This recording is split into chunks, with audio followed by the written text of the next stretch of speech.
नमस्कार दोस्तों, आइए आज आप सबको एक ऐसे शख्स से मिलाने जा रहा हूँ जो कि इतना मीठा बांसुरी का धुन बजाते हैं कि आप भी सुनेंगे तो आप भी उनके दीवाने हो जाएंगे। चाचा जी, आपका क्या नाम है? धर्मेंद्र कुमार वर्मा। आप कब से बांसुरी बजा रहे हैं? हम बहुत दिन से बजाते हो, कम से कम 15-16 साल हो गया। अच्छा, क्या आप बांसुरी का कोई धुन बजा के हमें सुना सकते हैं? हाँ, सुना सकते हैं। जी सुनाइए। ठीक है।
बजाने जा रहे हैं। ये मौसमी चीज़ है, ये सावन की महीना की बात, ये गाना है। ये भगवान कृष्ण की और राधा के गाना जो बजाने जा रहे हैं, बोलिएगा आप सबको अच्छा लगेगा तो बोलिएगा। हाँ,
लागे सावन का महीना मुरली बाजेगी जरूर। लागे सावन का महीना मुरली बाजेगी जरूर। मुरली बाजेगी कन्हैया, राधा नाचेगी जरूर। मुरली बाजेगी कन्हैया, राधा नाचेगी जरूर। मुरली बाजेगी कन्हैया, राधा नाचेगी जरूर।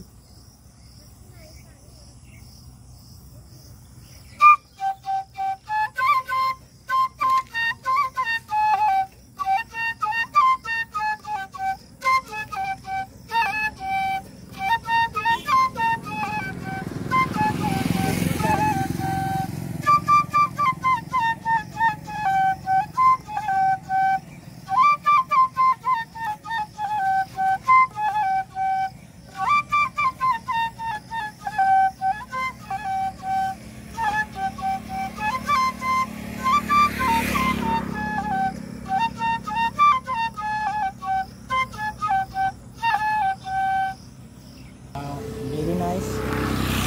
मैं आशा करता हूँ कि मेरे भाई जो भी आपका बांसुरी का धुन सुन रहे हैं, देख रहे हैं, वो उन्हें पसंद आएगा। वो आपकी वीडियो को शेयर करेंगे, लाइक करेंगे, कमेंट करेंगे और मेरे चैनल को सब्सक्राइब करेंगे।